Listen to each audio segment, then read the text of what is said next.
Okay, I'm good now. Are we ready to go? Okay, great. So it is 4:08 and I'd like to call this meeting to order. Do we have any visitor comments?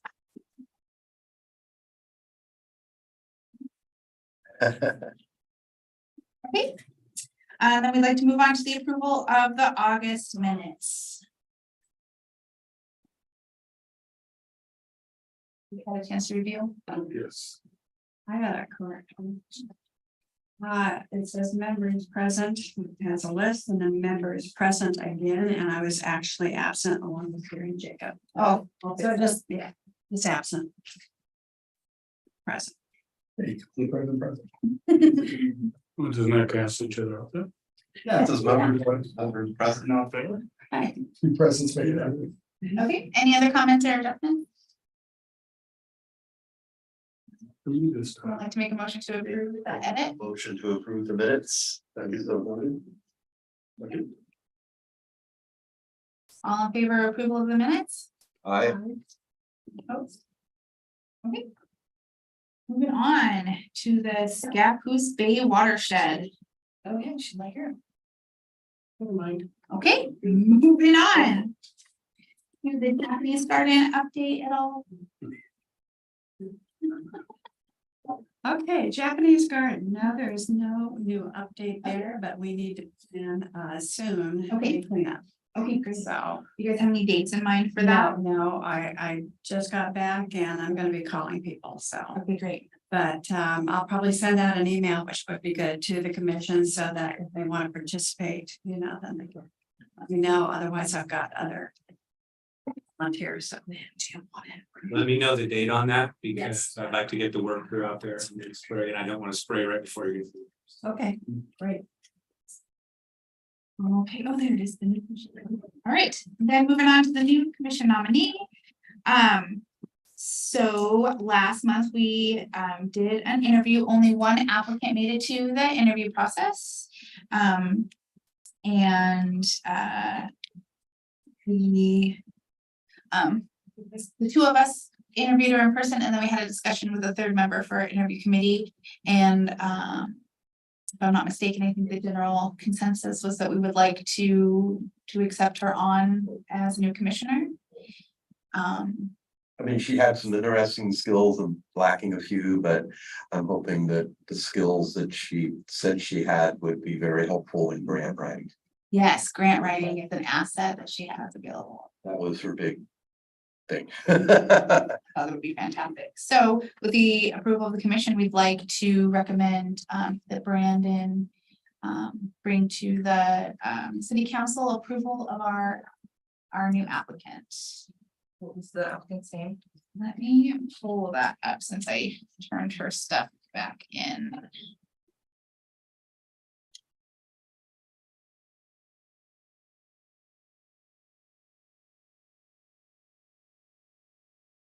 Oh, yes, Lacey Tolles.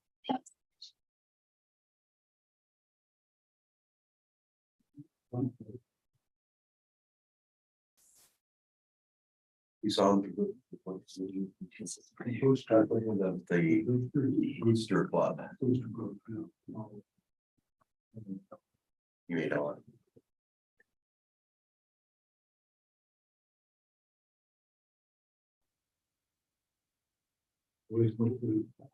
Put that in a motion and a second. We don't think we have to, or yeah, just move on to approve, just in case you guys had any questions or if you wanted to discuss it at all. Otherwise, the interview committee approved her as an applicant and would like to request the city council approve her. Okay, thank you so much, Brandon. Okay, so bicycles in parks. Been starting to get a lot more speeding bicyclists in Nob Hill, including motorized bicycles. And still, yesterday alone in one, I went through, raked all the ruts out. And within 5 to 10 minutes later, here comes a guy racing through there on a bicycle, and there's 100 people with the skid marks right down the middle of the rails again. So I don't know, had minor talk about, are bicycles allowed in parks or not to be ridden, or are they supposed to be walked? And then not be excluded in certain perks. That would be my next question, you know, I mean, that they should be walking. I mean, we've had electric scooters where they're going so fast, they're throwing rocks all over the place. And I know when we were on the bicycle and pedestrian committee that it said that really, if you ever do mix the two bicycles, people with bicycles aren't supposed to be going more than walking speed on trails or sidewalks. Now, do the motorized bicycles count as a motorized vehicle? Electric bicycle is a motorized vehicle, they're illegal So they wouldn't be allowed. on in the trails. If there's signs that say no motorized vehicles at both ends of Knobville Park, Yeah, I mean, I'm wondering if you'll pay it. Yes, all you better, he goes, the one Dolomite, I goes, well, we can ride these any place where you can ride a bicycle. Incorrect. Well, I don't even think riding a bicycle is really safe there because it's so narrow. That's it, and you know, there's gravel and spots and that's why, so I don't know. How do we try to put up signs more that would ever say pedestrians only? Yeah, I mean, I mean, I hate more signage, but I'm wondering if there's better signage. You put up signs though, that's gonna stop them from not listening. Well, then if they almost run me over and I say something, at least there's a sign there that backs me up. Rather than them going, who are you to even begin to say that? I can do what I want to. You were gonna say that anyway. Yeah, The Rutherford Parkway doesn't allow motorized vehicles either, but I'm seeing more and more of the hoverboard, electric. Not only electric bikes, but they have those, I don't even know what they call them, but they're like a skateboard, only they hover and can make them turn and. all right, And also scooters are like that now. I mean, we're seeing them everywhere. So it'd be something to discuss and make a decision on because. You have, if you're going down to Dalton Lake, you're gonna be on the right-hand side. Because on the left-hand side, you might encounter bicycles, but I think there should be, I talked to actually Paul Barlow about this. Before we got some of our signs, and he says there's things that you can do even in the park. There in the preserve, he says you can tell them to stay on the left-hand side. Of the pedestrian, so the pedestrian would be walking on the right and they would let them know that they're passing on the left. It's kind of like a runner. it's a courtesy thing. Yeah, right. So you can post those. That doesn't mean you're gonna stop it all. But at least you can post it and people will get the idea going, but I was down there cleaning up and I was at the very end where we say private property beyond this point. And these two kids, they were probably about 16, two boys. And they go, oh, private property. And then he turns to me and looks and he says, can we be here? And I says, of course, just not past that point. We are asking you not to go past there because it's private. He says, well, can we be anywhere else? And I says, yeah, just enjoy yourself.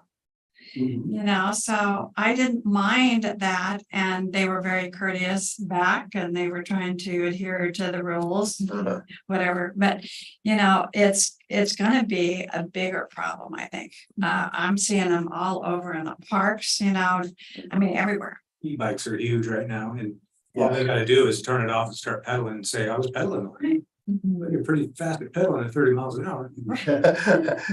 well, that's why I like it that we saw that when you're in those situations that technically you're not supposed to be going any faster than walking speed.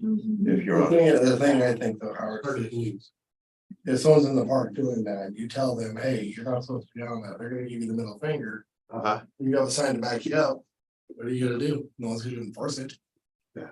Well, and that's where eventually I would like to start to see if the police, if we ever do successfully get somebody, I like to see more of a situation rather than, oh, well, you shouldn't be here, have a nice day, goodbye, that if the word would ever get out that somebody was busted for riding their motorcycle or their e-bike to a park, that word would hopefully get out to those people that, no, that isn't good behavior. I mean, I also wonder if we could put some type of an article eventually in like the monthly newsletter that the city puts out. They put out a monthly thing, just reminding people, Yeah, I mean, Crystal could put out posts that's on public or social media that could help. I mean, at least Yes. something out there. Yeah. We have a problem. They may not know, they may not pay Yeah. attention, I think. And that's an education. I think signage and some, I mean, even if you don't want a ton of signs, even if you say took your sign that says no motorized vehicle and modified it or got a new sign that says, you know, no motorized vehicle and no just pedestrian traffic only, and then it would just be one sign, not getting gaudy with a bunch of signs. And then maybe put something out, at least the honest people will know, Yeah, probably obey it. say peer pressure. Plead ignorance then either, if you have, so many things. Right, you still might, but I think it would be. it's not gonna go very far. I think We'll it go would to be it anyway. To put a pedestrian traffic only, specifically at Nob Hill Park. I think due to the nature of the trails and the surrounding foliage there, I think that would be appropriate. Uh-huh. How would we go about requesting to replace the current, no motorized vehicle sign with a pedestrian only sign? Good question. I don't know for sure, but let me dig into it Okay, and make sure I'm not just throwing a sign up to it. But And I also want to bring this up too. I don't want to be anti-disabled, because once in a while, we have had people in motorized wheelchairs successfully go on a trailer or two in there Yeah. safely. And I would never say anything against somebody Right, sure. who was doing that. You know, because those are important to get them out if we can to Yeah. those places. okay.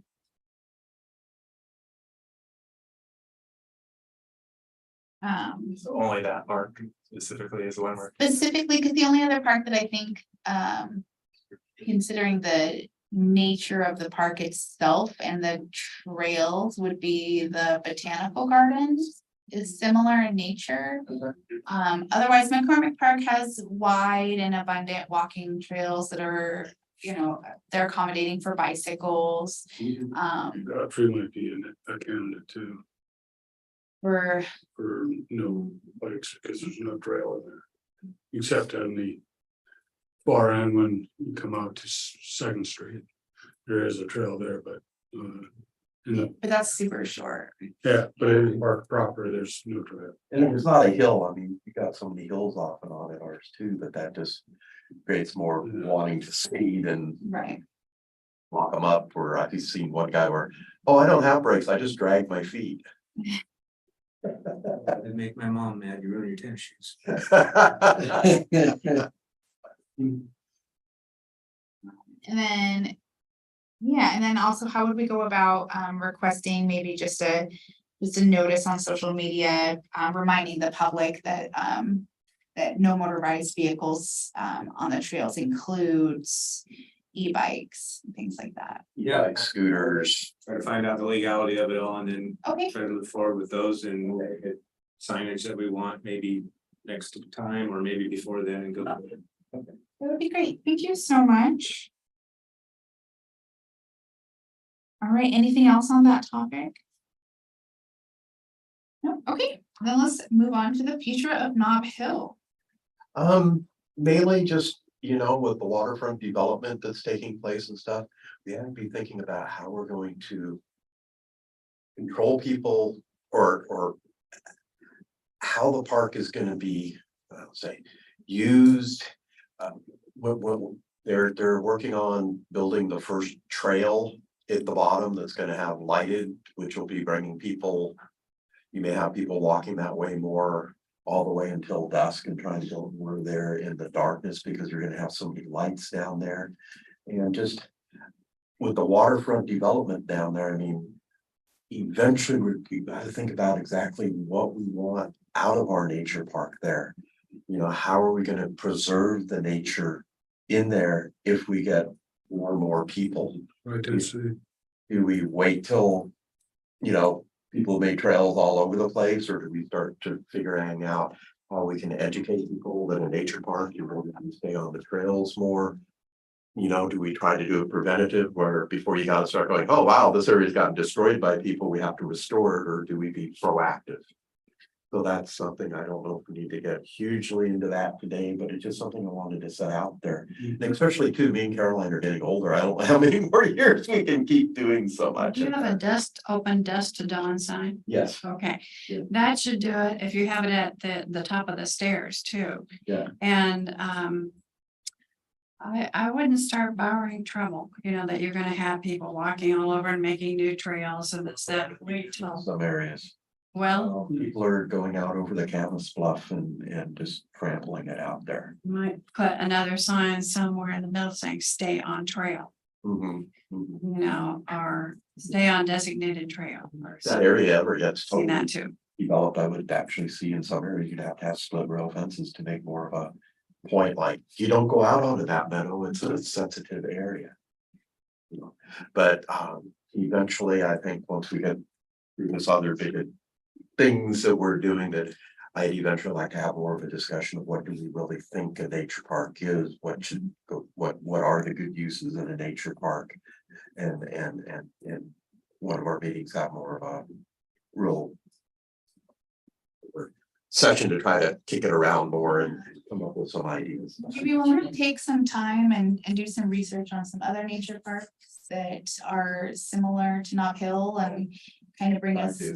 some brainstorming ideas that we can base our discussion on. I think that'd be great. And then try to see what signs we have up already that talk about it, what Absolutely. it says in the Parks and Trails Master Plan for a nature park, you know. Yeah. description of it. Yeah, just give us some foundation to go from. Okay. I was gonna ask Brian if he had any suggestions too, because you used to, well, you We still. have those issues and we had them for years. We just, because most of the public is pretty good about, you know, they're going there to recreate, you know, Uh-huh. not do damage, so. Uh, Maybe an informative sign, I think we've had some of those, but most. I mean, as you guys have already said a couple times, you know, signage is difficult because people usually ignore it. Well, I think with the signage, if it says stay off, people, well, why not? You say like stay off because it's a fragile environment, then start to think about it. Although I had a sign up that said a restoration in progress, you know, and they just took the whole sign and the whole post and disappeared. So I mean, that's the extreme. Yeah. You know, most people will, Right. you know, abide by those, but. Get that handful of that wall. What? You get that handful of that wall. Yeah, I know. And then two, in that area, we'll eventually have to start thinking about once they open it up. That will be prime areas, since you have the walking trail down below and stuff. That I think we're gonna need to try to get another nice kiosk like what we have over by the sewage treatment plant down there, because I think we're gonna get a huge amount of foot traffic coming up from the veneer plant property.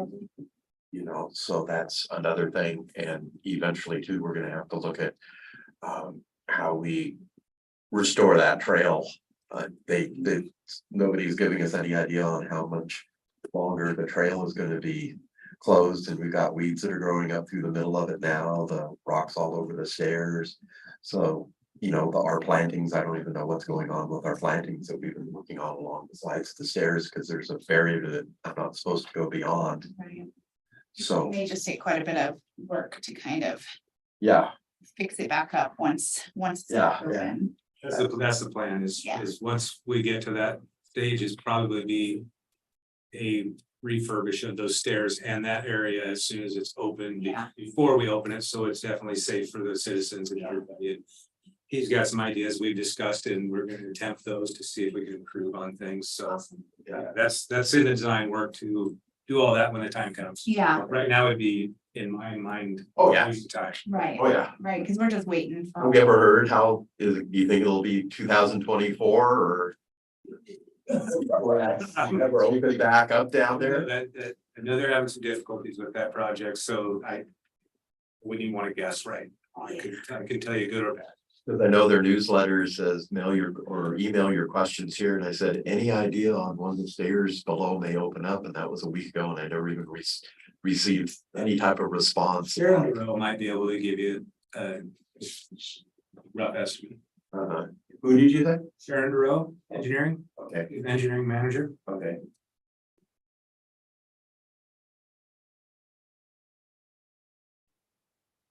All right, did you have That's it. anything else on that? Okay, wonderful, thank you so much. All right, then moving on to old business.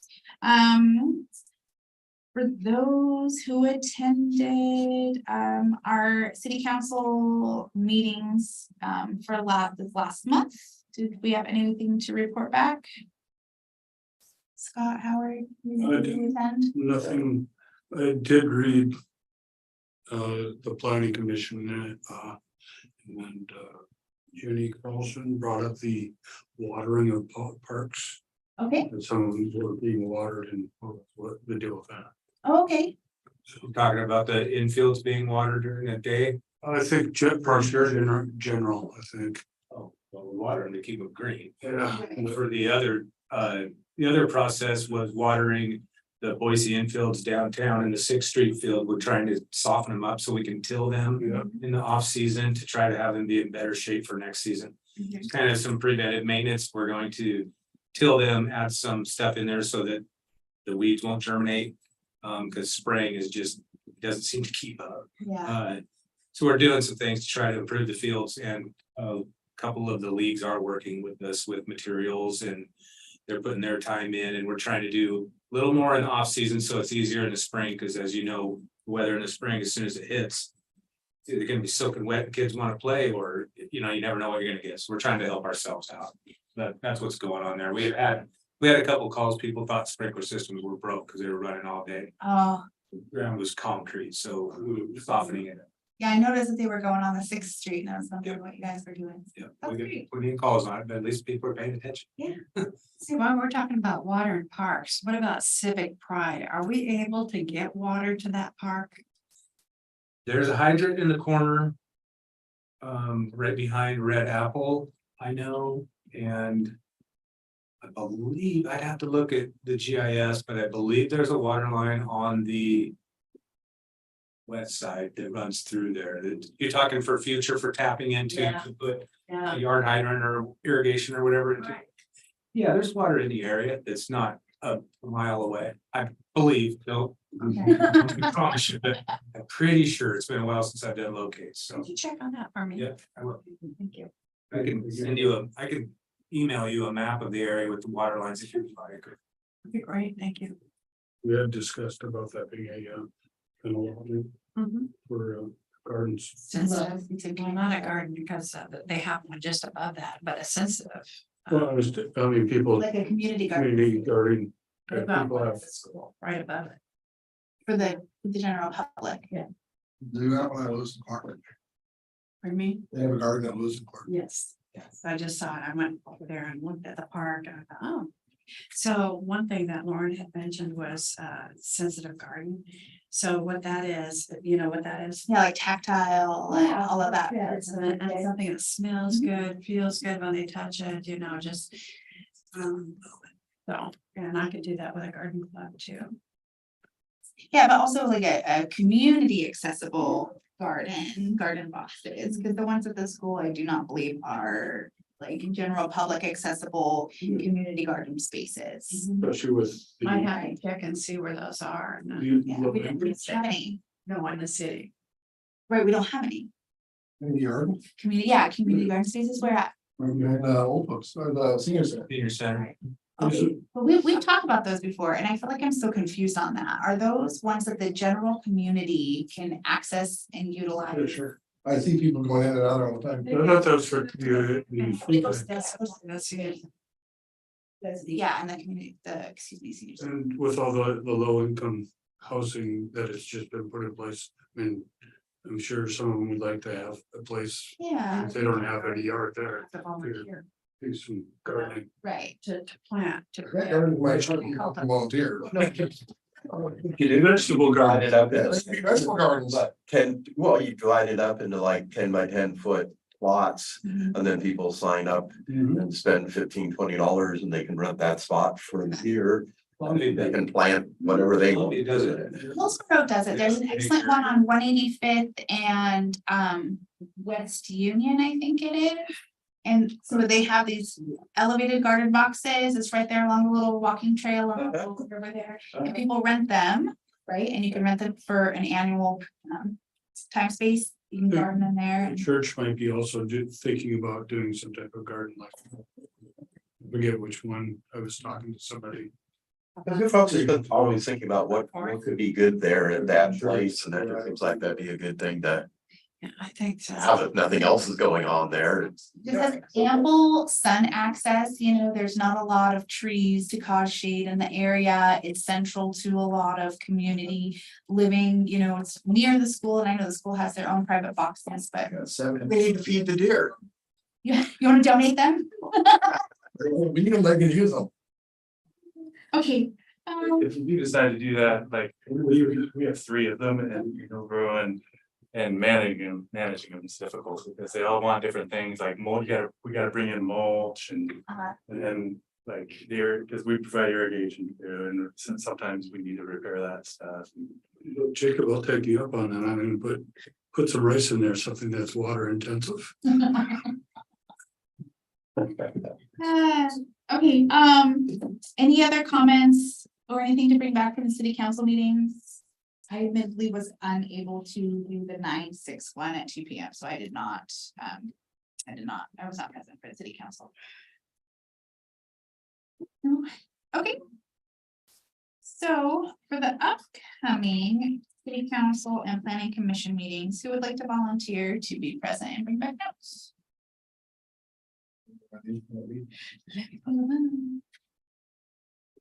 Why are there potatoes like there? What's that? There were potatoes in 1 year, There might still be some in there. I think there is. It's like a big old container full of potatoes. Planning. Okay, The city just canceled theirs. For the 13th, for the, the joint, yeah. That's usually a good one. yeah, they Sure. canceled one. Yeah. So then, the city council, work session on 9/20. And that's at 2 p.m.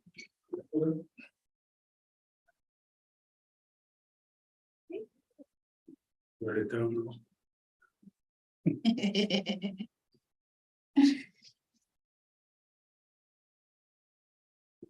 Okay, and then 2 p.m. And then the 9:27 p.m. There shouldn't be one on the 27th. 7 p.m. on 9/20, Oh, yeah. the regular session.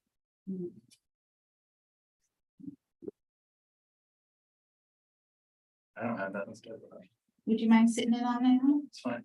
Here. And then then there's one on 10/4, 2 p.m. and 7 p.m.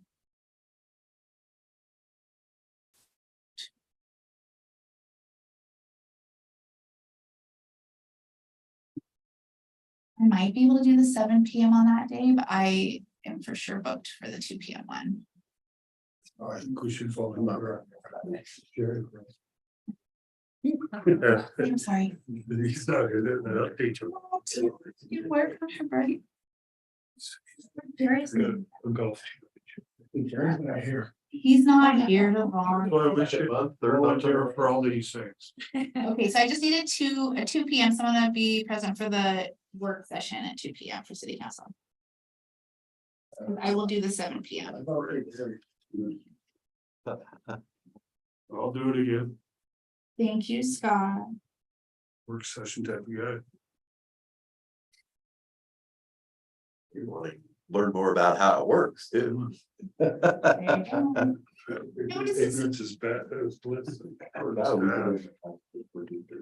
And again, the purpose of this is so that we have perceived better communication between the other working aspects of the city and us, since we all work together. This is to make sure that we're all on the same page, okay? And I think also we're trying to keep them from getting into mischief. Keep them from getting it, we can't do that. The one I went to, they were like excited that we were getting involved. That's great. Yeah, that's what I like to see. I like to hear that. That's so wonderful. The next planning commission, Go to. The city council meeting in August, or the- no, September, was August, I think so. right before I went to Montana. Yeah, right before you left. So the expectation is to do this online or to? You can do it online. I did it via Zoom. And just to listen in and take note if there's anything that you perceive has to do with the parks and trails or something that we should be aware of with our future planning or our discussion, especially if they're doing any discussion regarding the waterfront project and whatnot, being able to bring that information back to us so that we don't feel like we're missing anything. Or if there's something that you think that we should discuss that we could comment back or bring back to city council. There. Yeah. Do you know where to find the meetings for city? It's right here. In this room? Yes. Yeah, oh, okay. Yes, it's right here, and then you can also go on the city website. Okay, yeah. And so if you go to the City of St. Helens website, then it has right here on the bottom agendas.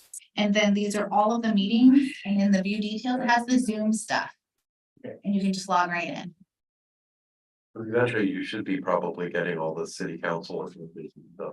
Emails to you. Emails, and then you can find the thing there. It's not there. And then the next planning commission meeting is actually after our Parks and Trails Commission meeting is the very next day. And so we can decide who goes to that one, I guess, for the next meeting. It's at 6 p.m. And do you want to do that one? Cool. So that's 10:10 planning commission, 6 p.m.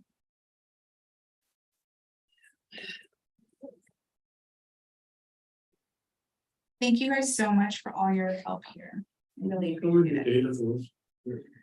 Next month's work session. 9:20 for this month, 10:04 for next month, and you're at 2 p.m. both of those. Thank you so much. All right, Try to do something towards the end of the year. It's now we can go back and do the fun stuff. On the special use permit review. Tell me you're excited. No way. All right, so we left off at the top of the rules and regulations. It says page number 4 down on the bottom, the top line of 1, general. Before we get into that. Yeah. Go back, what we. Oh, yes. Yeah, thinking about it, what the permitting, does it say anything about, we were discussing last time about first come, first serve on these permits. As Melissa was saying, there's sometimes more than one person wants it at the same time. Say that again, I'm sorry. On these permits, on the parks. Does it happen that more than one person wants the same park at the same time? Yeah. It can happen. Okay, do we have any of that in the language of the permitting process that saying that first come, first serve? A minute. They're the first person that Page 15. I put in a soft reservation for them. Yeah, but I'm just saying on that, permitting process, we're gonna start filling it out, so they just are aware of it in the beginning. If someone else were to submit a permit and someone else was in the permitting process already, I would just tell them that it was already reserved. Yeah, well, I'm just saying that, when they first come out to say you don't have to do that. But just have it spelled out for people, that they know it's first come, first serve, As opposed to, as opposed to, we can all have uses the park at the same time. You're saying there should be some language in this saying that it is a first come, first. Sure, just for everybody's general information that it's a first come, first served type of thing. Just trying to, There isn't, it says that currently in there. because I think it's kind of a given, if it's already reserved. yeah, it's nice to have it spelled out, just. The only thing that isn't cover. that is the ball fields. The ball fields have more of a hierarchy going on. But do they fall under these anyway? Yeah, so, okay. Field renovation. That was one thing, and then, I was discussing last time about the insurance. About, these people who get the permits have to be insured. And you're going through the homeowner's insurance. I think it could be something that should be discussed, because if we did it through the city, you'd have your own, you're supplying your own insured, so you have a relationship first off. There's also the matter of if with somebody's private insurance, they have a large deductible, they might not be able to cover it. Also, let's see. And they could also cancel the insurance, in between the time of when they apply and when they do have the event. I mean, just to save themselves a few dollars. So we don't have anything to keep an eye on that or anything like that. It's just a liability issue. If we can try to keep it in-house, we'd have even better control over it.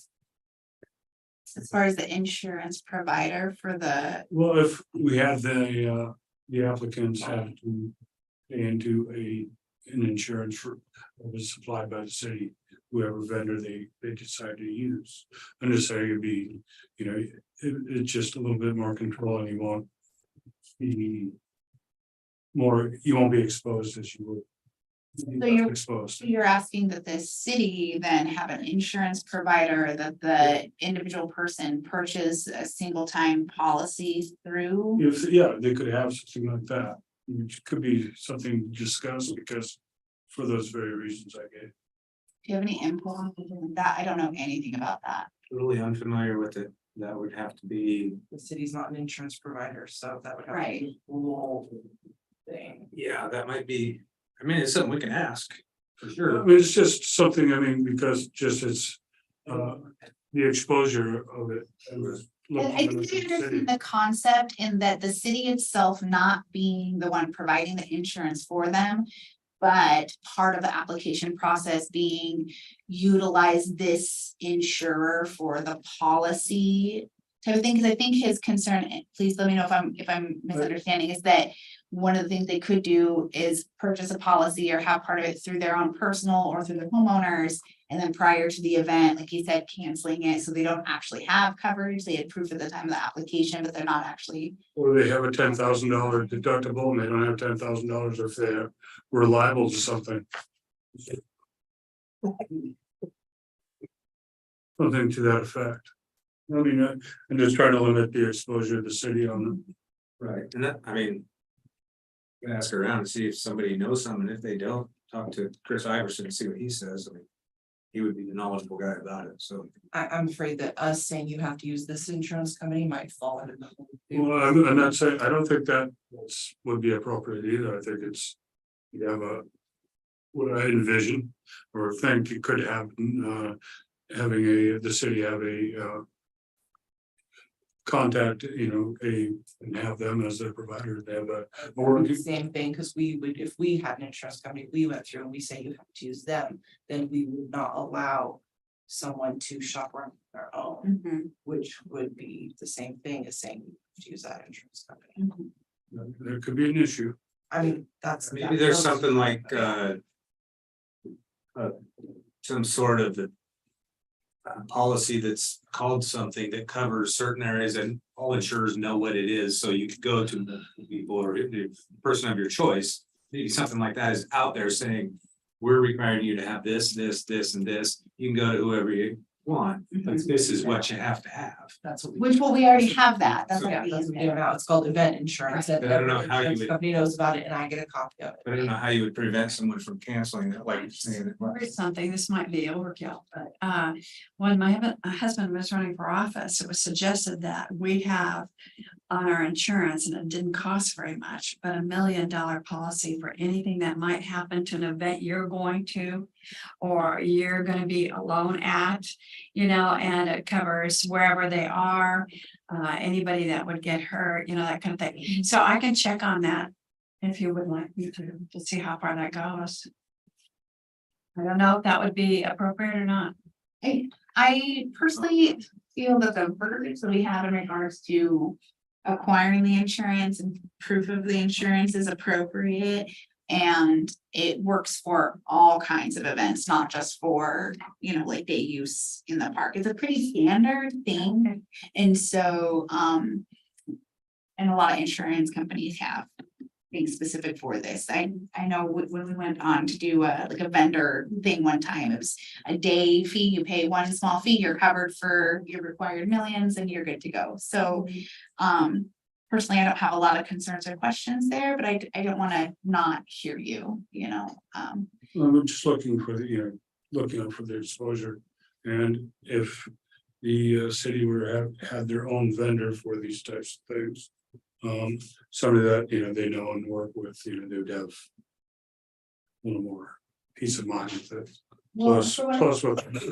Plus, as I say, with the any of these deductibles, it could be a huge financial cost to that individual. They might not have the money for Yeah. whatever liability it is. And we can bring the topic up to our insurance guy, Chris Iverson, and even though we're not saying use his company only, Right. he's smart at what he does and he could have some ideas for us to point us in the right direction, or he could say, don't worry about it, you're good. Yeah. Yeah, I mean, that's, Or he could say, well, you might want to throw this in.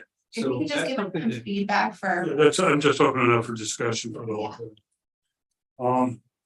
And we were discussing about security last time. And I guess. Very articulate self. What I was meaning about it was that. There's security that is, private security for, private entities and all that. But there's also getting security for public spaces and, public lands. And I think, there is an issue there with giving a security company authority to tell the people, who are on that public land or that to be able to do whatever. That was the issue I had last time we were talking about it. Because, I understand with the, private security on a private property, they can do everything, within the law, but still they have a little more leeway than they would have, I would think, if we had contracted as security out on, let's say, 13 nights here, and that's public land. I think there probably is a difference between the two, because it is public land. So what usually happens is the city of St. Helens Police Department have a few people, no, in fact, it specifically states that they're not supposed to use city staff. Okay. And it has clear guidelines on who they're what qualifications their security team is supposed to have, and what kind of training is recommended. So what have we done before, if any? So I don't know, that was one of the things that we were kind of chatting about last time, is the enforcement of ensuring that they're having security for these events, because the documentation says that they're supposed to have hired security over, let's see where that was.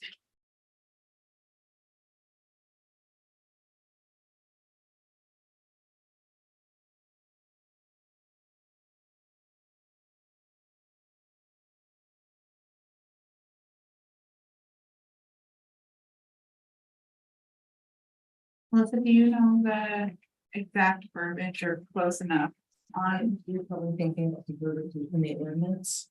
Yeah, Not in not an application, so. Yeah.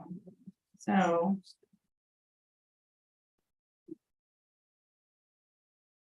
For instance, the Halloween town parade, they hired a private security firm.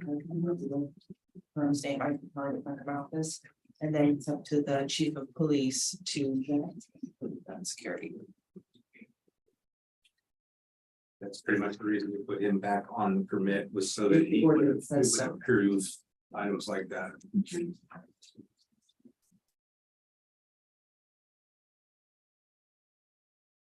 I can go on to my next point.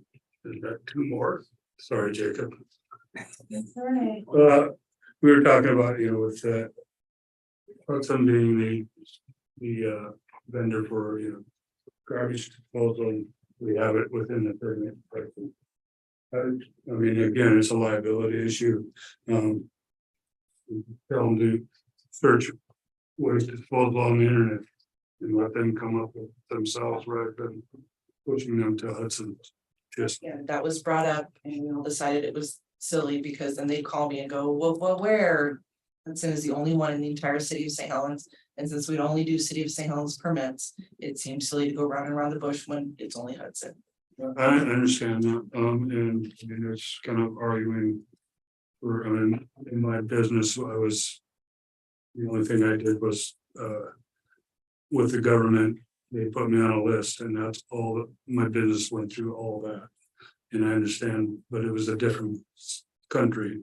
So, I mean, there are just the issues that I can bring up of liability.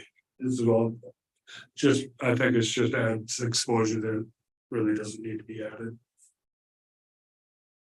Well, like, again, what she's saying is it's they are the only ones that service this area. Yeah, I know, I So understand. there's Yeah, no other there's- options. There's no other option, but you could also give them the option of searching for themselves by saying, I went on the It's saving Internet. time by saying Hudson's the only one. Right. well, waste disposal, just go look at the internet and look under waste disposal. Rather than, it just, I don't know, it's again, exposure. That's what I think about, so. And I do have that in my notes, because I do plan on going through, when we're completely done with all of these discussions. And, I've taken notes of the important things that we brought up at each of the meetings. And then that way, if we do decide to make any official recommendations for Yeah, this is what I was trying, time. Okay, yeah, Yeah. so I already wrote all those things down from the last meeting. okay? Yeah. And so when we go through and make our final recommendations, that is something that we can discuss again. Then we were talking about last time with, sometimes, you have to meet with the applicant and all that. I definitely would like to see something that's completely comprehensive, spelled out in writing, and rather than having to wait or meet and having anything verbal that is quite open to interpretation. I mean, if you can spell it all out within the application process without having to have these meetings, I think it's all the better because when you meet with somebody, you might not come to the same interpretation of the meeting. So, I mean, And you're regarding the meeting of it when it had, what is it, greater than 100 persons or whatever, where they sit down and go through the entire application process with like the police, right, and the fire. You're talking about pre-event the meetings? pre-event Yeah. meeting. so You don't agree with those, is that what you're saying? I don't, it's not that, it's just that I'd like to have something. If everything could be spelled out in writing. I think that's impossible because every event is a little bit different and that's why That's why we these have them. meetings, from what I've been through with the ones that we've had, I think are extremely successful, to be Yes. honest with you. There's just so many different variables between a parade and a concert or, multiple different Closure. things, so we want to get the right people involved without having them there every time and wasting their time. Like, we want a police presence there on certain things, Yeah. we want engineering there for certain things. My personal opinion, I like them, and You I'm not a use- big meeting guy, but I do like 'em. You use the application as your guideline and your template, correct? We have the meeting even before they fill out the application, Okay. so they know how to fill out the application. When they need to get the application to me by, depending on how big their event is going to be. Okay, What sort of information will be needed, what sort of will not be. Right. Even if we didn't even do this year because there was no way what they wanted to do was even able to be done even this year, let alone this summer. yeah, And that's why we have these pre-event meetings. right. Both sides came to the same conclusion on that, which was Yes. good, I don't think we could have It done was that any other, Totally amicable. because he's like, "Whoa, I'm over my head." Yeah, It's like, yeah. And it's for us to glean information from them about what kind of event they're doing and for Yeah. them to glean information from us about, hey, I have this idea for this event.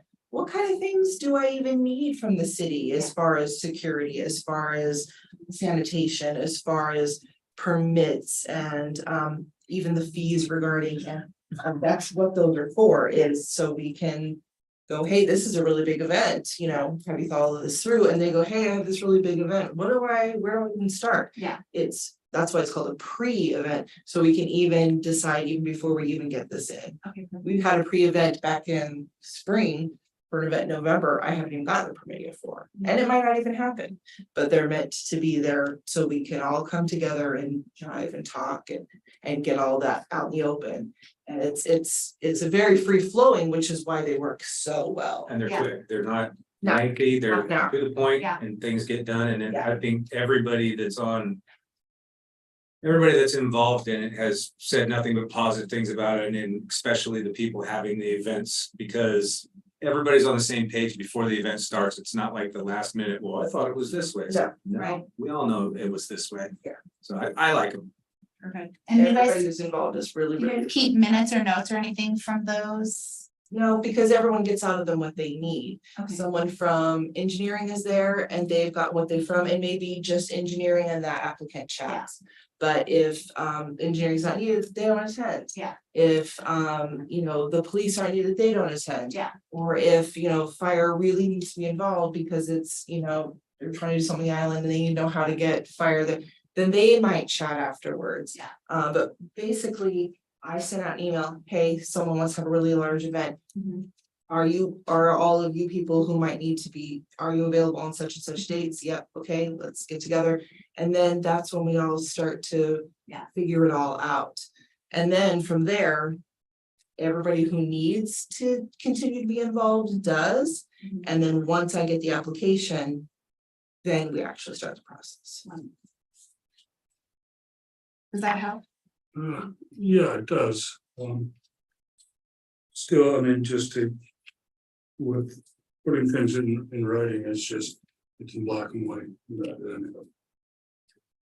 Any questions to it. Well, 'cause ultimately, they still have I to understand, fill out, complete, and have the application approved, which Melissa goes through and makes sure that they've met all of those requirements that they just bring to them during that meeting and making sure that they're getting those things done. Through the application process, you've got 95% of everything, I would guess, that needs to be covered. Every single time, especially after we have our meeting and they understand what they're filling out, why they're filling it out. Once you combine these rules and regulations and everything we have in here with their permit. Yeah, I can't think of anything that's not really covered.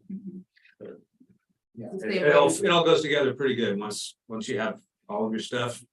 And like I said, people running the events like it too, so it's a win-win. Very much so.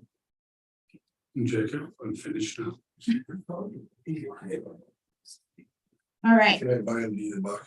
are we able to move on to begin at rules and regulations? Okay, so hopefully by now you guys have had a chance to review through all of this and take notes on anything you would like to discuss. So my goal is to just go through and bring up anything that I have highlighted I'd like to bring up, and you guys are free to bring up anything else, but I don't plan on going through line by line by line. I found two things real quickly. When you're ready. And we're talking on this first page Item, here. it says item 2, rules and regulations continued. No, we're on the rules and regulations, the one general, I think the Okay, page, the first page, okay. yeah, and so Then the it's the only next thing, page. the only thing that I had highlighted was regarding the smoking, tobacco, and marijuana use that is prohibited within all city parks.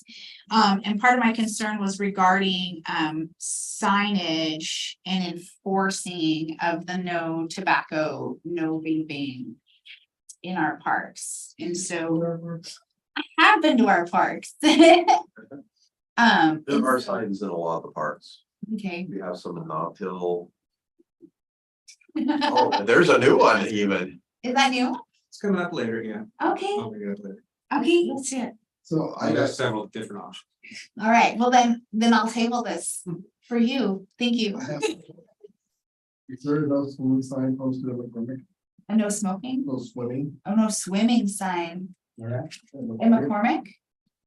Are they not allowed to play in the creek? No, it says right here, no swimming is allowed on park property because lifeguard, if they have swimming areas, they're not provided. I believe in the, the big rule board, it's on there. Mhm. 90% sure, Mhm. because So a nice hot summer day, that, there's people all over in there. yeah, But they're not swimming, they're waiting. It's not deep enough to swim. That's your. You could run there I about. mean, the next one is the water clean enough that you should even be in it? Well, when on a I, hot day, I want. Yeah, I don't care how dirty the water is, I'm jumping in. I wouldn't jump, it's not very deep. No diving either. Do we need a sign for that? Yeah. All right, well, that's the only thing that I have on that page. No, if there was no swimming sign there. How about the no overnight camping allowed on our property without a permit? But I don't remember the bill that was passed like a year ago. Like Hillgrove, we had to like start allowing that unless we could provide a place for them to go. I don't know. City came up We with. finalized ruling on, there was that discussion. Yeah, and I had that, but on my other computer, so I could, but parks are still no go. Cause they're closed on to dusk. I mean, dusk to dawn. We did for a while have campsites at our park that were open, so there is still sites there that appears you can camp there, so I think the signage helps them to know. If there's no longer any overnight camping stuff. But this they were working on specifically for that House bill, they were working on a Yeah. plan. There's a huge I amount. have that info, I just don't have it.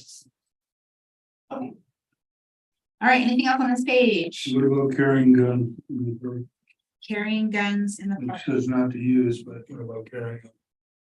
So I ran into an issue with that last year during the, specifically during the Halloween town, there was a kid, I say kid, excuse me, a young gentleman, walking down our streets, open carrying, what appeared to be an AR-15 and scared the heck out of so many of the visitors. They literally ran in my business and were shutting and trying to lock my business door. And so when I called on it, and we actually called the police because it scared so many of the visitors. Because he was just pacing and staring and pacing and staring, not like a costume, it's not like a zombie hunt, it was just a youth carrying this gun. And we were informed that he was allowed to do so, even in the public spaces, even considering the nature of the events. And I was by the police. Well, Oregon's an open carry state. so And Oregon is an open carry state. And if you have a You can concealed, also have a concealed handgun license and carry concealed. yeah, you got a concealed carry license, no one's gonna know you have it. Hopefully. You don't wanna flash it, that's why it's called concealed. So you can walk people with a rifle on your shoulder anywhere in the city. Correct. And they You can walk downtown Portland with a rifle. A lot of people just Step on through the door. It says no weapons. Unless it's, Can't go in the courthouse, can't well, you can't go into a courthouse, you can't go into a school, I believe. I believe, yeah, I think they changed that. I don't think you can anymore. There's certain places you can't go, Federal buildings. usually, yeah, federal buildings you can't. But if I walk right into Walmart with it,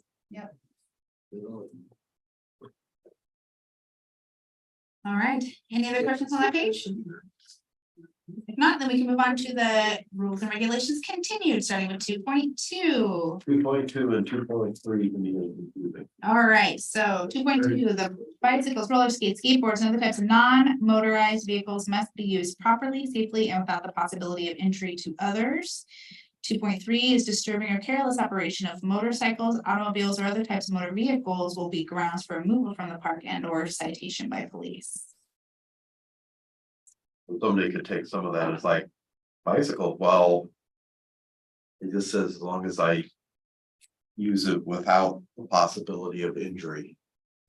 as long as you use it properly and safely. One is for non-motorized, one is for. Yeah. Yeah. But. The 2.2, some people would say, well, that means you can ride in a park as long as you're doing it safely. Well, 2.2 is for non-motorized vehicles,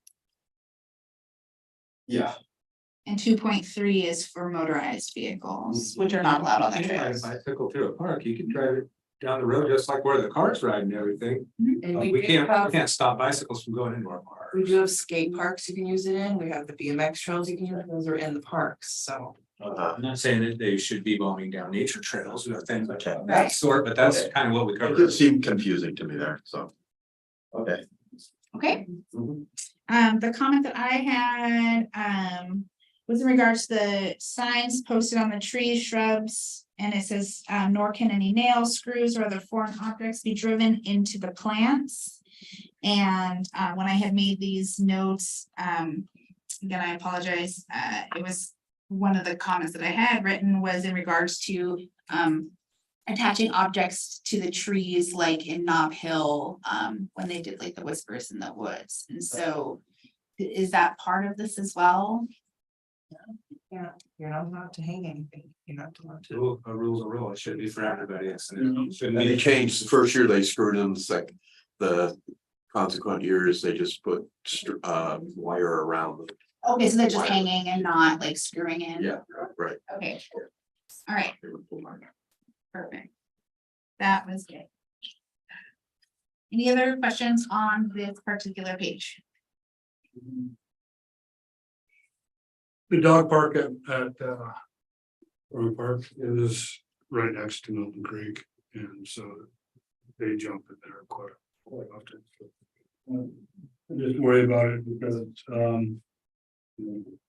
they're not. They're at large, they'd be considered at large and all that. I've seen it down there quite a bit, so it's just a point I want to make. That a lot of off leash, in the off leash area might not be appropriate within the water. What part on this page are you referring to? We're looking at 4.1. 4.1, so pet, beyond lead, 6 feet.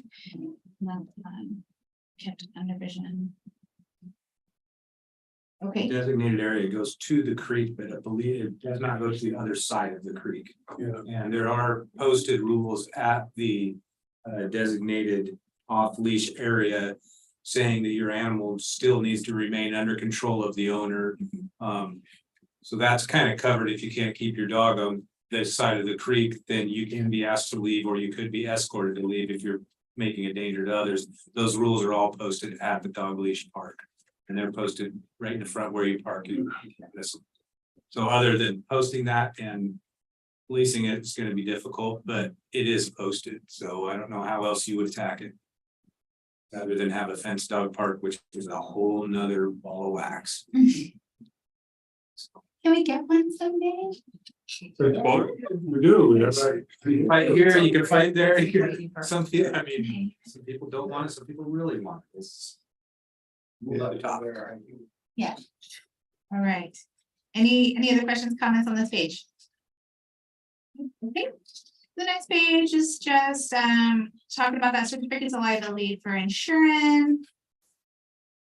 Any questions on this?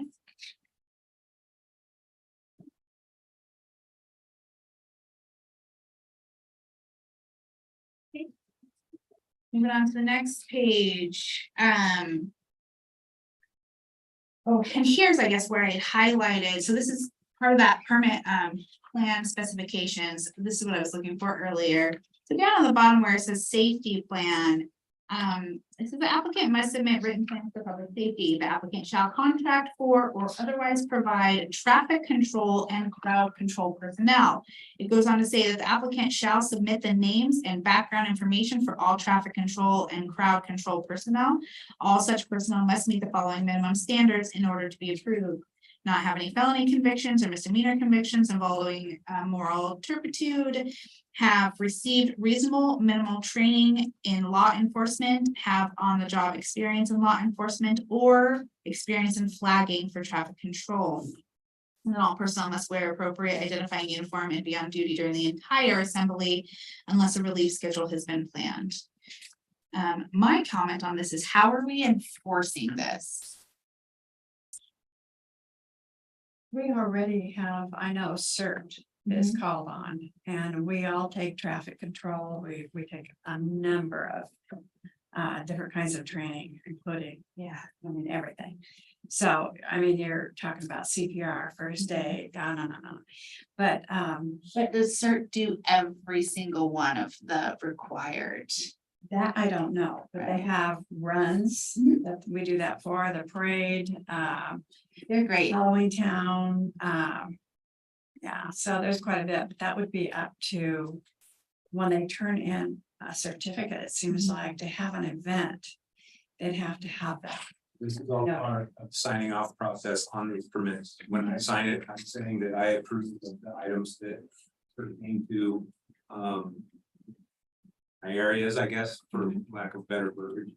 That's just like Brian Greenwich, the chief of police, he's signing off, saying he agrees with what plan they have for traffic control, what they have for, security. That's all part of the process of, okay, your name's on the line, or you're saying you approve with what they have. Mhm. And we can hold them to that standard if we see they don't have that.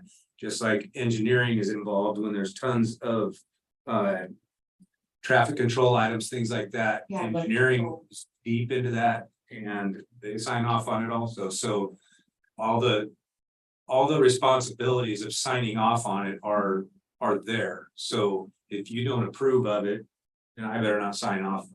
Or if I have questions, I better get them answered before I sign off, because once I sign off, I've given them approval. And that's part of the responsibility of myself, Mohammed, John Walsh, Chief Greenway, Tad with the fire department. I mean, And do you guys have a plan or like, you just kind of verbally walk me through your plan? If say you have somebody, they said they're gonna have the security team and, or this plan for crowd control. And then it's perceived that that is not happening. What do you guys do at that point?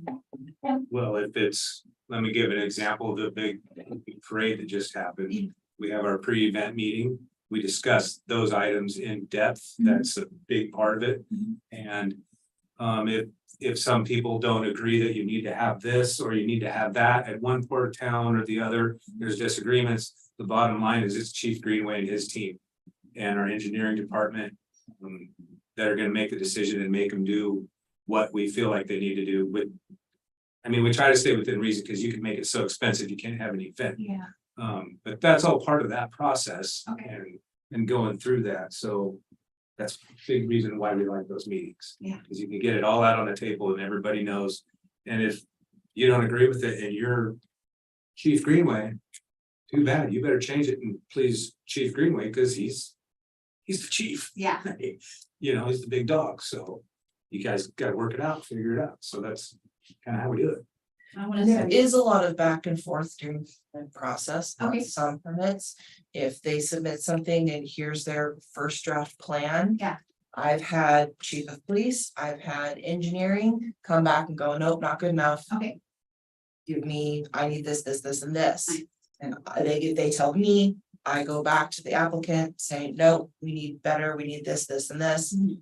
And they'll sometimes they go, okay, what is that, and we have to ask for details or examples or, but we can go back and forth and it can get really drawn out. That's They why go through- that's why I always ask for a minimum of 45 days before the Yeah. event, because it takes a very long time. Do they ever vet or background check the crew or security team? That's not my department. we use CERT, we have to turn in paperwork to the sheriff's department. And it's checked by the state, it goes to the FBI, so you have a very thorough check. I just did that about 2 months ago. Wonderful. So you have to do that every So so. imagine the professional security. Yeah, just gonna ask I'm that. sure they provide that paperwork with their stuff, just Yeah. to show that they're a legit crew. And I only ask that because it specifically has that phrase in there that they do not have felony convictions or misdemeanor convictions involving moral turpitude. And so if we're having that kind of language in there, like what are we doing to enforce that? Say they're not using a specific, security team, like licensed security team, because there are companies that they have licensed security specifically for event or whatever. There's license and reason. certificates they have to provide to prove that they Right. are such a establishment. It's not just, "Yeah, that guy looks pretty tough, let's grab him." Right. So, Right. that wouldn't fly, I don't think. But yeah. That would be my best guess, is that that's how they do that, but that's kind of the chief's thing.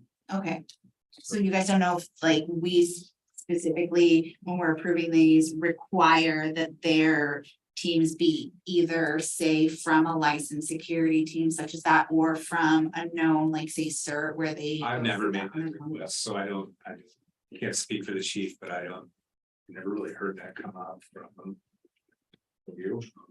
So, I mean, maybe he knows or sees on their plan who the company is and Okay, can go by that. But other than that, I don't. okay, because they have to list this specifically on the application, who they're using. I mean, it says on there, what certified company are you using? Okay, okay. What's your safety plan? All right, any other questions or anything, from this page? Just looking at the traffic plan information, I kind of like what it says there. I think sometimes they're a little bit lax in some of that area during 4th of July. And occasionally some parts of Halloween town. Just advanced warning signs, warning of closure signs, equipment, staffing, detour routes, 12-foot emergency access lanes. I will say that this year for 4th of July was one of the best years that we had on top of Nob Hill. Usually it's totally congested, can take over half an hour to get out of the neighborhood or more. And it's reduced to 1-lane traffic at times other years. And this year, the way they had it closed off up there made us feel so much safer, especially for the 4th of July with people blasting off illegal fireworks, that if we were ever to have a fire up there, and as some of the other years, the fire department, everybody says, the fire department can move cars.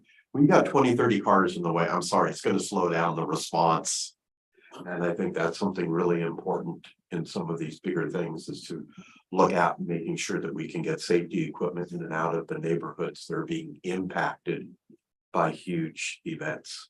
I can tell you that event was ran and discussed. And it wasn't really a pre-event meeting, but it was very similar with Officer Eggers. He came in and met with all of us, and we met, fire department was here, and those exact concerns came up on which way you're gonna attack if something does happen, if a fire happens, if a heart attack happens, if anything happens, which way are you coming in? Can you get in? Can you get out? All of those things, and I think Officer Eggers did a great job with it. He put everybody together. Like I said, this year was the best. The discussion about it, and Yeah. it was good. And on this same note of the traffic plans and the signs and all that stuff, those things are improving because we are requiring the legal signage, not just you have a detour sign that doesn't, it's not triple reflective. It's going to have the spring sign. I mean, we're coming down with all that, and we are also providing, Public Works Ops has really built up their signage. We were trying to build, kind of like the county has, a large trailer with these items in it. So if there was a large event, you could tow it on site, set up, take care of things. And also if, say you wanted to have a parade, but you don't own 400 cones and you don't have all these signages, you can either borrow them with a deposit where if you don't return them, And a waiver. and a waiver, we're keeping your money type of thing, so that it's almost like. It's the only way we can really think to have things be up to snuff and meet the right standards without someone breaking the bank and going out and buying this stuff they're only to use. Some people said, oh, that was just a one-time off in the neighborhood. Right, and Or July. stop sign made That out. was so, that they out there appreciated it so much this year on the way traffic control was done up there. That type of thing is something that we're focusing on improving, and I believe it has improved. There's plenty of room to go still. Yeah. We're working on it. That's great, and thank you guys so much for taking into consideration that. I think that's really, A lot of it's our engineering department also, and all that, so, yeah. that's really great. Does the police chief have a checklist, what he's looking for? You know of? See, I mean, He has a checklist. I couldn't tell you. That'd be a good question for him. I'm sure his checklist, by the many years of service he has, it is in his head. I mean, if I'm going through an application process, I want to be compliant with everything. I want everything So I can come back and say, see, I got this, see, I got that. When I'm talking to somebody that's saying, you know, it can be kind of arbitrary each time. I mean, I'm not saying if good or bad, it's just that, you know, if I'm going through a permitting process. I want to be in writing, I want to know exactly what I'm, you know, what I need to do and what I, you know. Right there. Yeah, but I think some of this, if there's not a checklist, as you say, you know, just 5 minutes ago, well, it's Chief Greenway, what he says is, you know, so that makes me say, well. I can't speak for the chief. Well, I'm just saying in the process, there's not just Chief Greenway, it's just sometimes these things come, well, you have to make a decision. I just like to have it spelled out for me, so I For can. myself, this whole permit process is my checklist. I mean, that's why it's written this way. It might not go into the details of the police's situation there. Like I said, I can't speak for them. But they've done a good job of covering things and bringing things up that's like, hey, why did you tell them we would do this? We never said that. Well, with old paperwork and kind of issues like that where things just got kind of scrambled, but part of the checklist, I don't know about that for. But I know that as far as ourselves planning, you're reading our checklist. Yeah, and I do believe that I've gone through this a couple of times and it is pretty gosh darn thorough and meticulous in meeting one of the general needs with the understanding that each and every event is a little bit different. Yeah, and so we don't want it to be so overwhelming. We don't want people to not have events because they're like, yeah, look at this. I mean, at a point, you gotta be reasonable also. Right. So that's kind of what we try to achieve. Yeah. Totally appropriate. Okay, all right, any other questions on that page? I don't want to spend about 5 more minutes on this, so that we can get through the rest of the agenda, and the benefits. On the next page, the special use permit sanitation plan. I did have a question. It says, if your event expects over 100 people, you're required to rent a dumpster. I love the porta potty rubric. Do we have anything at all similar regarding dumpsters? What, last meeting or Yeah. meeting before that, and So. it's, we didn't put on there because it's. To me, it was obvious, Okay, if it's 200, 300 people, you rent 2-3 dumpsters, okay, and that's something just between me and the applicant. okay. And so you have that conversation with them? Okay, perfect. And they are aware that if there's not enough receptacles for their trash there to pack out their trash. Right, okay, I'm That not, is in a waiver they have to sign off just on the pure rental online. okay, perfect. Everybody who does a reservation at all. Great. Thank you for reminding me. I put all these notes down and then Yeah. we've had our meeting since then. So you keep it kind of at about a 1/100 ratio? Yeah. Okay. That's fair. It also depends on how it is too, because, for instance, like the Kiwanis parade, they didn't do a dumpster at all. What they do is they rent garbage cans, Okay. put them along Along the route. the route. And then thankfully Hudson only charges them per full garbage can when they're all done. So otherwise that could be crazy. Yeah. So there's also that kind of thing that they can do. Okay.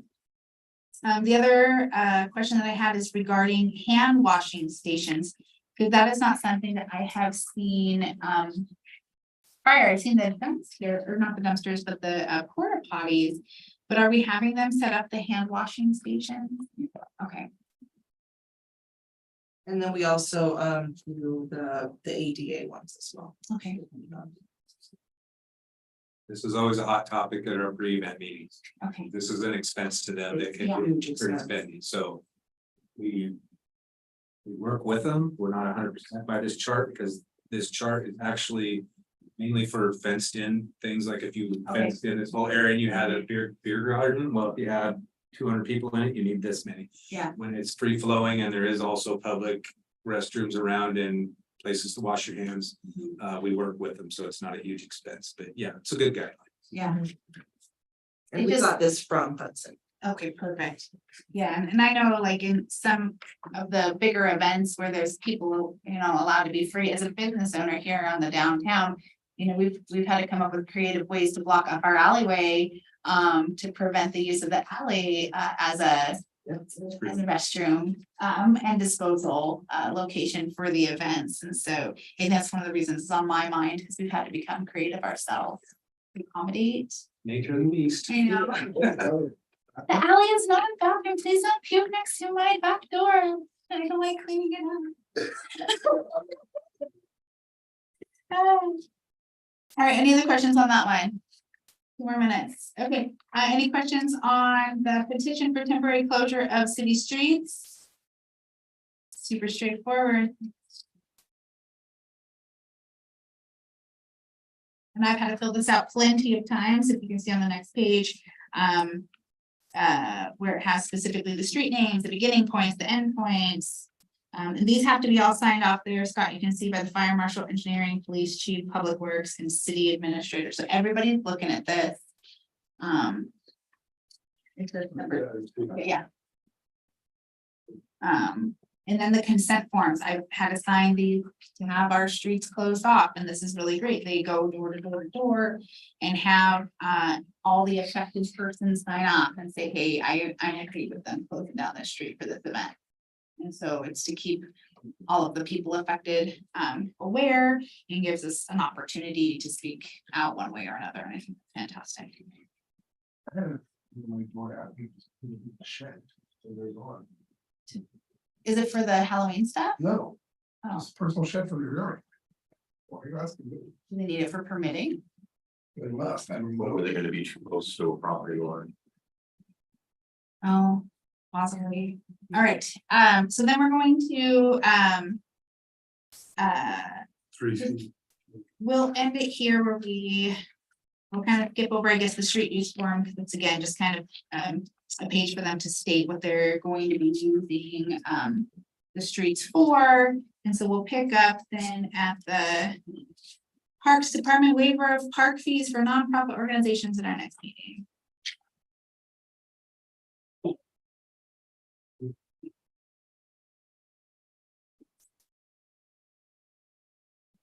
Thank you guys for your patience and your discussion. Sorry, About wonder stuff. sorry that we got a late start, but Hey, just do know that if we've discussed it, as best we can, because obviously I double over things too. If we've discussed it at a previous meeting while working on this, I am taking notes of anything that I feel that we need to double back to and possibly make suggestions for edits or updating. There's not a lot, but there are a few things that we've talked about. Just as we're moving on in the next meeting, because I'd like to try to get through this pack at the next one, you guys, but most of the heavy stuff is done, I feel like. So, thank you everyone for your patience. Don't tap my market. Listen, you're so close. I'm just. Okay, any action items for this month? Okay, oh, I do want to say as far as action, okay, so Lynn, because you requested and got approved some signs for Dalton Lake utilizing the funds that were from the t-shirts. Yes, and that's in Tina's hands. It's not in the city. Not anymore. So, Didn't she give you a check? she gave me a check. And so, she walked up to me at our interview meeting and handed me a blank $1,000 check. And I gave it away. I gave it to Kathy before I left. So let me see. She sent me an email. Where did it go? And I wanted to touch base with you on, Is this the one from Kathy Payne? yeah. Okay, so here's what the finance director said. There's a parks donations revenue line you can use for the revenue and for expenditure, they can use miscellaneous and Parks Department and I have the code numbers. And so any purchases should be authorized by the Parks and Trails Commission before purchase is made. For expenditures, you will either have Buck purchase items on the city credit card, or you can purchase your own card and request reimbursement from the city by presenting receipts to Buck or Melissa, who can do a check request to get you reimbursed. And so there was $1,000 deposited. And I had a follow-up conversation with Gloria, because as you know, Lynn, any money that goes into just plain old parks goes into general funds. And the money that goes in as a donation and then needs to be taken out for a specific use really needs to go into a 501c. Because this technically messed up the budget for parks. Because we don't have an account set up for this purpose. And so this was a bit of a thing. So did anybody get back to her on that and say, we'd rather not do that, or it's gonna cause more? I tried to contact Tina back and she did not respond to me. She said, "Okay, that's all I got." Okay. Oh, well. Changes some things, so it's gonna. It's just a well. What would be the ideal way to do that be? The ideal way would be any fundraiser, any donations that the Parks and Trails Commission wants to use for anything that they want to just sit there, needs to go into a 501c, however you want to arrange that. Usually it's a friends of kind of situation. Because you can't just put funds into a city account and have it just sit there. It needs to be specifically earmarked and budgeted for, I think, like a year in advance, if I'm remember correctly. And I only know this from years of being on the library board. So if we're And looking, you know that from being friends of the library. I had 2 donations. And that stayed there for a good year. One donation was $1,000, 500, some of you might remember this. We voted on this, Dalton for spring.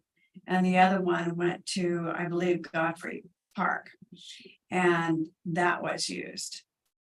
So, but they didn't do anything with it. They didn't say that, and then I had another donation because we had no money for signs and somebody made a donation to Dalton Lake to buy signs. That was $150. So I never had any issues with that. and where did this money fund through? Like, where did it get deposited A to? private party wrote out a check.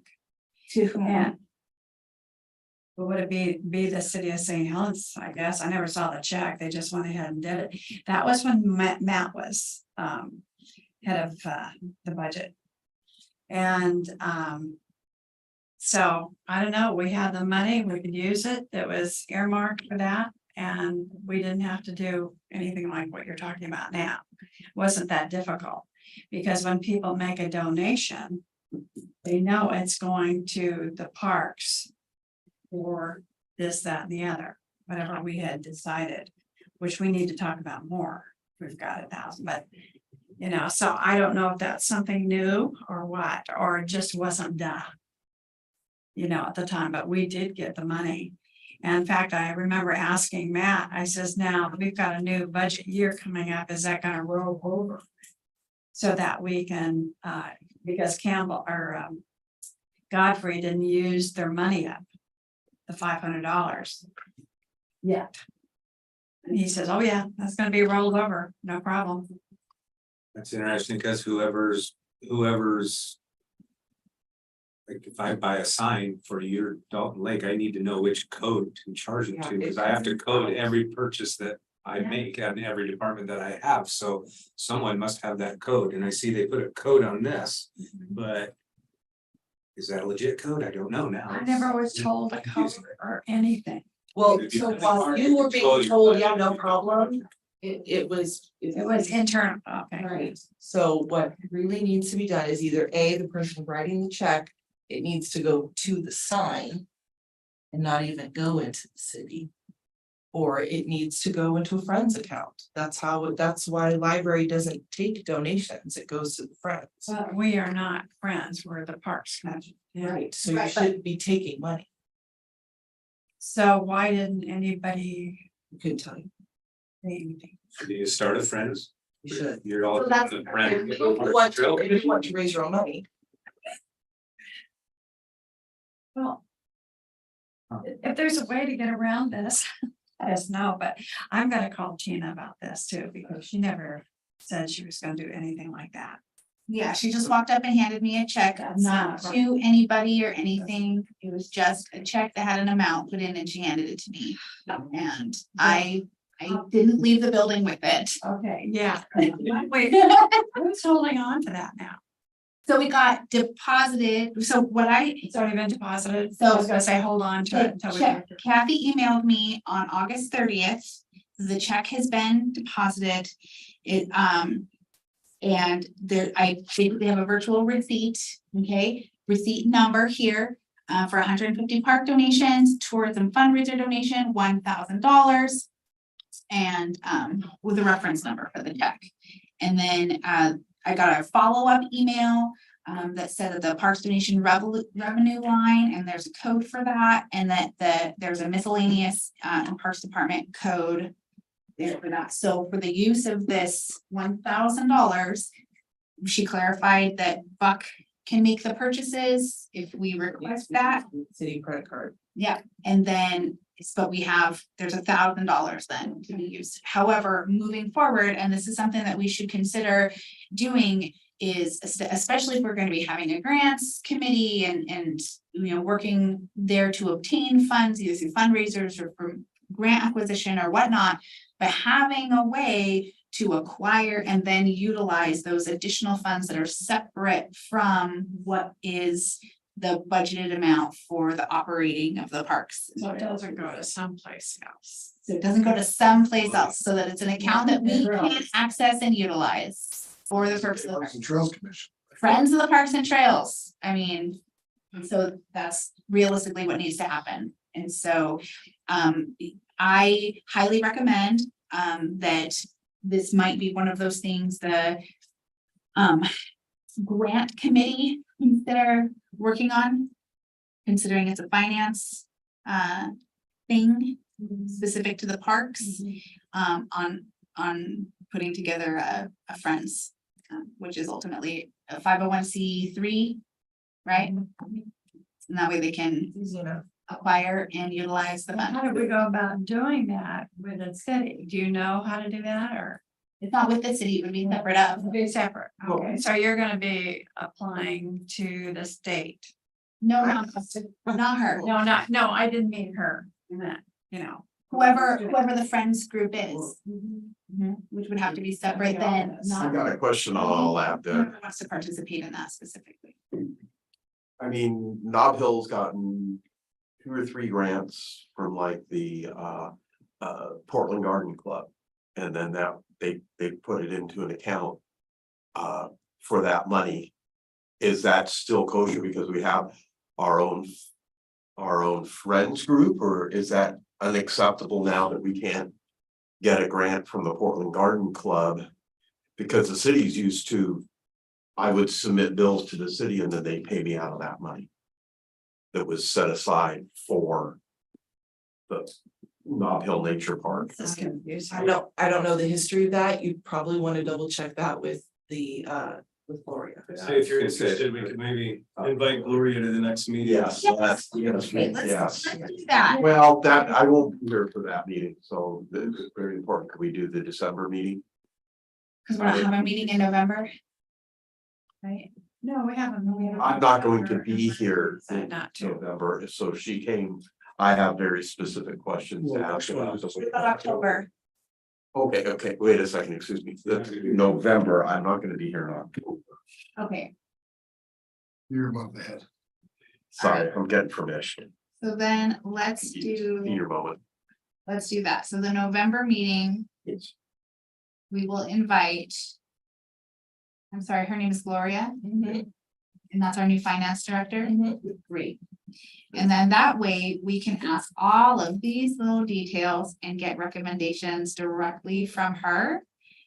So we know how to move forward appropriately on getting and utilizing money. That sounds wise. Yes. All right. Okay, thank you so much. So staff report. I don't have a ton.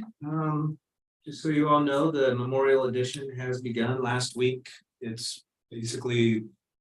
Most of the forms are done, concrete forms are done. We've got the rock in compacted. There's still some more form work to be done. It's got to be approved by Andrew Neve. But yeah, it's moving on and we're cruising along and it's going to be definitely done by Veterans Day and we should have it all draft girl and beautified, ready to go for that. So that was our goal. So that's a good thing. Counselor Sunding contacted me. I don't know if it was everybody, but anyway, we've talked about, he went to Prineville, I believe it was, a park there, and he really liked their signage, and we've done a lot of talking about signage today. And I thought it was a good idea. What it was I've got a couple examples. They can obviously be changed. This is just kind of like what he sent me and we kind of copycatted a little bit. But what I want to do more than this before I show them to you is a lot of our signage is no smoking, no this, they're all blunt to the point. I would like to incorporate, and these are going to be probably plastic corrugated signs that are cheap that will be put on a kiosk like entering McCormick Park, for example. I would like them to add like a welcome, and then I like the way that Prineville's was worded. It was like, welcome to our smoke-free, tobacco-free, whatever free park, not just a no smoking, so blunt. It kind of is a more warm, welcoming type of a thing. But you guys can pass these around. They're just examples. I would like to see what you guys think, toss it around, get back to me with any changes you might want or something. I just want it to be more friendly, not just so, I mean, no smoking signs don't work now. So I think a little bit of a welcome to our park is good with our logo on it and. Yeah. Food sandwiches. But. King tuna fish. We can change that if you want, I can. But that's also, that's, I think some of our signage can be tied in together with things like that. And say, for instance, your nature park, it would be welcome to Top Hill Nature Park. Stay on designated trails. Yeah. Make it welcoming, then throw in what you want. Please, something. So yeah, that's something if you guys want to kick it around a little bit and we can still work on ideas. There's a million different formats you can make of it, but I think it should say Parks Department or maybe Parks and Trail. Maybe whatever we want to put on it with our logo. And they'll be inexpensive, so when they're vandalized, it's not going to cost us a fortune to get rid of them. Thanks, Buck. Yeah. Just put my picture on it. Tom Peters in the park. Yeah. Wife's not a sport. The other thing we talked about was putting, we talked about fire dangers. And we have looked up some things and pretty much what the forestry department recommends is any structure, try to keep it within 30 feet. Okay. That's not gonna be feasible for every building, but that's something we can drastically improve upon. And we're talking about clearing a perimeter Right, around. brush, trees, trees against buildings, just anything that would probably cause the building to engulf if there was a small grass fire or something. So those are things we're gonna incorporate, and we can do that in the rainy season, all that, and get that prepped, so that's things that are going to happen. The other thing was putting up a fire danger sign at the entrance to our parks when they're very dry, like McCormick's. Yeah. Natural area, the front of it, it's really dry. Nob Hill Park, it's really dry. Yes. These will be temporary signs. And I got a little more research to do. Melissa looked some stuff up, but I would like to follow what the forestry department does. So they have tier 1 or level 1, level 2, level 3s. I need to learn more about them. I know some of it. I know when it's fire season, they put up their big orange signs everywhere. So if we're not to the point, in my personal opinion, if we're not to the point of wanting to put up our fire danger signs yet, and the forestry department gets to that level, we'll follow that level. If we feel our parks are dried out before that, at our discretion, we can hang those signs up earlier, just to kind of get people's head, hey, don't burn signs down. So that's, Should we allow fires in any of our parks?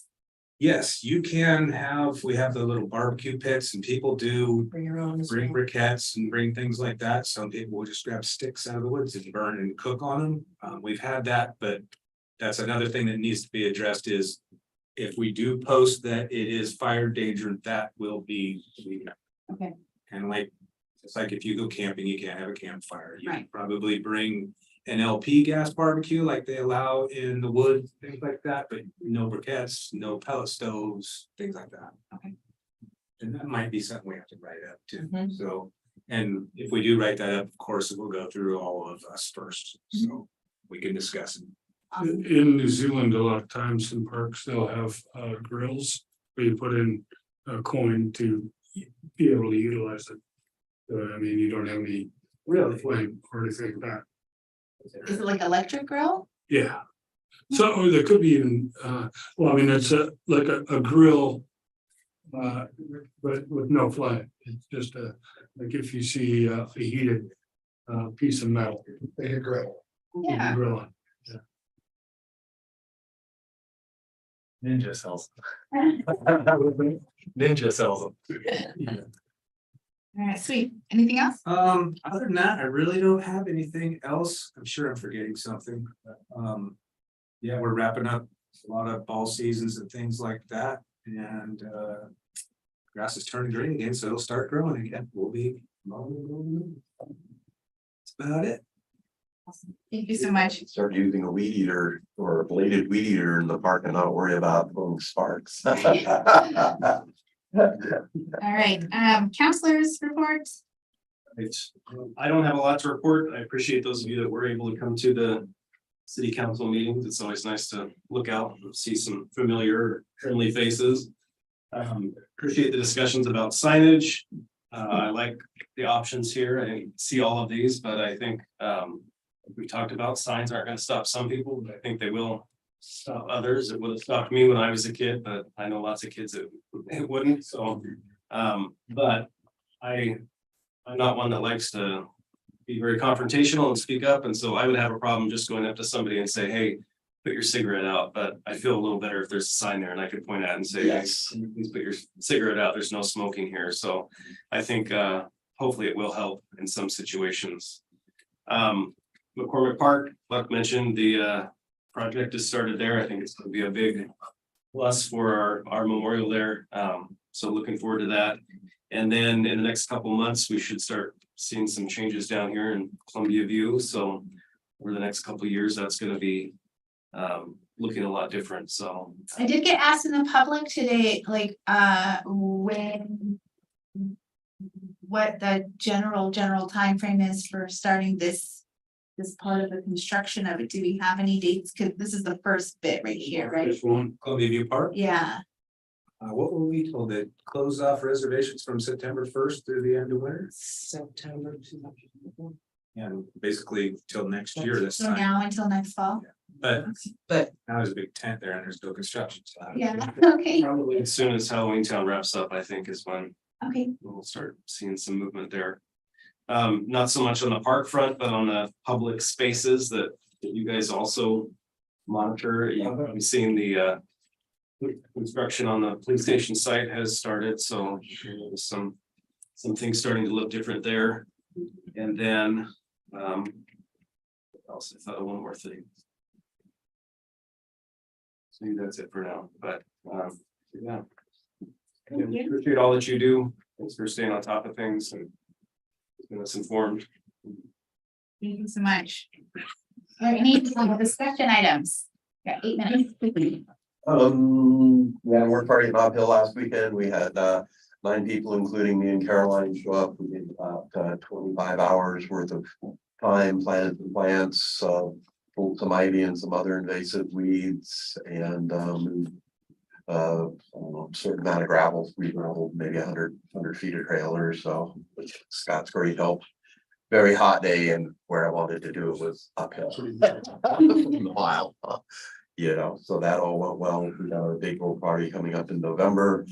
I think that. What happened to declare if a neighbor gave me 3 eggs while I was walking on the trail, you know, with all of our stuff? Oh, is it a gift? Yeah, it was a gift. Somebody gave me 3 eggs. Those eggs cost. I'm declaring 3 eggs. Eggs nowadays? It wasn't federal funds. Yeah, right in the general. I actually held them and walked home about a quarter of a mile and didn't break them. It reminded me when Howard mentioned this, but I know a few meetings back, we said this might be a good meeting for all of you to turn in your volunteer hours. Oh, I yeah. don't think we've done that yet, but We have not. just a reminder that we should keep track of those because they are important. Worried about John. I'm awful about that myself. We're doing it 2 ways and then when we get that sheet filled up, we're turning it into Kathy paying each time we get the sheet. Yeah, so we have sheets, and if you don't have one, I have some in the, somewhere in my email, but we should be tracking our volunteer hours and then submitting it. And so if you don't have the opportunity to submit it in between our meetings, you're welcome to bring it here and we can submit it here to track our hours of any volunteer time that we do on any of the side projects, the subcommittees, the time in our parks, any of that, so that we document our volunteer time. You can get those forms from Melissa also. I never thought when we did the thing with the interview with that. I know we can add that in, that's volunteer time. Okay. I didn't really write it down anywhere, but. It is, cause it's not part of our like standard meeting, right? Like it's all additional volunteer hours, Should ask, if nothing else. right? All right. Anything else? Okay, I'd like to adjourn the meeting. Oh, wait. Just one thing, we were talking, sorry. I was joking. We were talking about, well, Paul was talking about the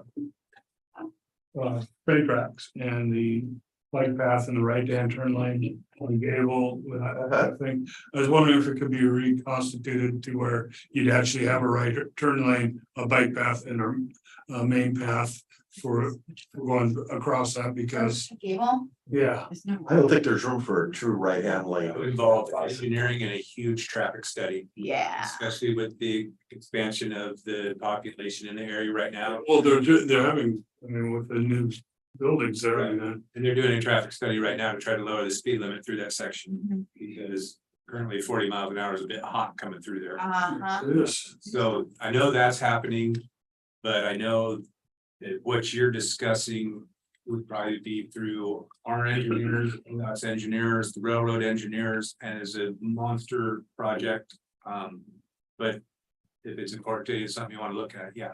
I was just thinking because, I mean, you're not supposed to be taking a right there, Right. supposedly. Yeah, And but they restripe it solid, a bigger white line all the way to the intersection. Personally, I'd like to Call showing that it's a bicycle lane. It's there, but everyone uses it as a turn lane. It's a dangerous intersection. Surprised the heck out of me. But I still would want people to take a right because I don't want to sit there idling away, so. what I would like So to I'm do trying to look for something that would be equitable to everybody. is, I'd like to wait until they are done with all of the current construction in the area and the current projects they have going on and see kind of where that dust settles. And then at least remarking that bike trail, because once it's all done and everything's been, you know, worked on, having that more highly visible and then seeing if through this current study that they're doing, if they address that at all or I what. only flagged it up because Paul brought it up last time. Yeah, totally appropriate. There's a lot of it that needs to be upgraded, especially that intersection by McCormick Park, the new police station. There's a crosswalk out of 4 crossings there, and how is a pedestrian even supposed to? Behind that is there's no ADA sidewalks to get them across. There's no place safe to put them. We've been through this a bunch of times in the, before I was in parks, when I was in public works. You're sending them to nowhere land. So if you pull someone in a wheelchair and tell them to cross the road, they're gonna go into a chunk of bark dust. There's nothing you can do. unless there's a lot of money involved, and that would all be big improvements and involve changing that light there, and that's over $1.5 million to change that light. Is any of that going to change with the installation of the police department? I'm not sure. A roundabout is scheduled for that intersection sometime. Okay. When we'll see it, but it's plan I saw. And I think they're gonna do a roundabout by Gable Road and Old Portland where it comes together by the railroad tracks and the tavern, isn't that? That one, yes. I've heard another one on Old Portland Road, and 12th Street, right in that area. There's a house kind of in the triangle that everything's. Yeah, that's kind of a weird intersection. Yeah, That's why they bought the house there, I think, was so that they could do a roundabout there also. that's fair. Yeah, You don't like roundabouts, because I don't mind them. Jacob, still 2 minutes left. Hey, meeting adjourned. Yeah, really. So, okay. One of the things early on that I did is I talked to not only the party Traffic hazard for the town. and how that would. We're having a lesson of very good. Please We're over there, just wrong. bring it, Yeah. 6 at the minimum. go and take it. So. Just for dinner, Saturday was, I could not find me. My wife was. But I have before. it's gonna, it's like, it's gonna go